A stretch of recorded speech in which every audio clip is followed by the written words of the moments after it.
నా సన్నిధిలో నిందారహితుడిగా నడుచుకో. నా సన్నిధిలో ఉండు. నడుచుచు నిందారహితుడవై ఉండు.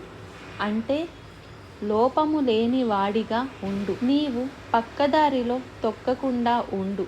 నా ముందు ఉన్నావు అన్నది గుర్తుపెట్టుకో.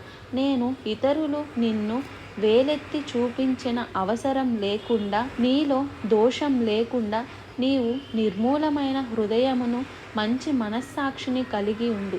ఇంకో విధంగా చెప్పాలంటే నా మీద పూర్తి నమ్మకం పెట్టుకో. మళ్ళీ ఏదో ఇంకొక ఇది కాకపోతే అది అన్నట్టు కాకుండా పూర్తిగా నన్ను నమ్ము. నేను నీకు చెప్తా. నీ తోటి అదే చెప్తున్నాడు. బ్రదర్, సిస్టర్, మీరు ఎవరైనా సరే, తల్లి, తండ్రి, నీకు ఇంకా అవ్వదు అనుకున్నది ఏదైనా సరే, ఈ రోజున ఏదైనా సరేనండి, అనారోగ్య పరిస్థితి కానీ, ఆర్థిక ఇబ్బంది కానీ, కుటుంబ సమస్య కానీ,